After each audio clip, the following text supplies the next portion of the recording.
une dernière vidéo pour aujourd'hui, pour ce premier semestre, autour de la fonction logarithme népérien et exponentielle. Je vous rappelle, ce sont deux fonctions qui sont réciproques l'une de l'autre. Mais attention, nous avons des domaines de définition qui sont un petit peu différents. Donc la fonction ln de x n'est définie, elle, que sur 0 plus l'infini. Et elle va dans R, c'est-à-dire que toutes les images de x qui seraient positifs, strictement positifs, peuvent être des réels positifs ou négatifs, avec une limite en 0 de moins l'infini et une limite en plus infini de plus infini. Ce qui fait que la fonction exponentielle, si c'est la réciproque, donc elle est définie sur R et elle va dans 0 plus infini. Donc pour tout x, exponentielle x est donc toujours strictement positive. Voilà, donc il faut vraiment faire attention aux deux domaines de définition. Cette fonction logarithme népérien a été inventée pour simplifier les multiplications, pour donner des résultats beaucoup plus simples à utiliser et beaucoup plus petits. Donc voilà, c'était l'objectif de Népère quand il a inventé sa fonction logarithme népérien.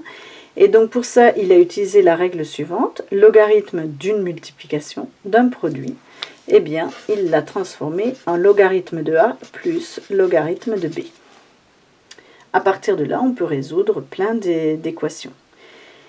Logarithme de a sur b, eh bien, ça va être logarithme de a moins logarithme de b. Bien sûr, a et b étant des réels strictement positifs. Ainsi, dans l'autre sens, on va avoir des formules similaires puisque la fonction exponentielle est réciproque. Donc l'exponentielle de a plus b, ça va du coup être l'exponentielle de a multiplié par l'exponentielle de b. Et l'exponentielle de a moins b, ça va être exponentielle de a sur exponentielle de b. À partir de là, on peut transformer plein d'écritures, utiliser les équations, les inéquations pour trouver des solutions.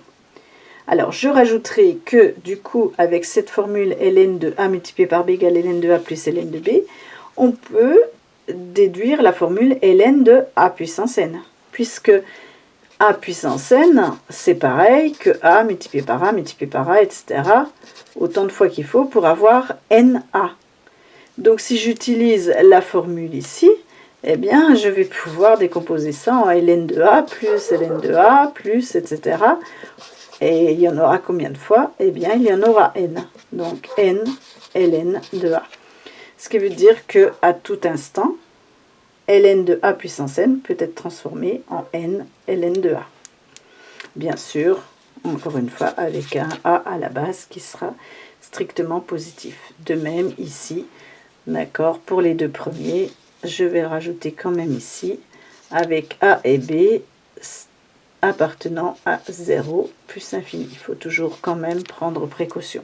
D'ailleurs, lorsque vous résolvez une équation, il se peut que vous trouviez une solution et que ça ne fonctionne pas puisque votre solution ne serait pas dans le domaine de définition à la base. Voilà. Ces vidéos sont terminées. Et bien, maintenant, il ne reste plus qu'à s'entraîner sur les exercices qui ont été faits ensemble, qui ont été corrigés. Et puis, bonne chance pour le bac blanc et pour le bac.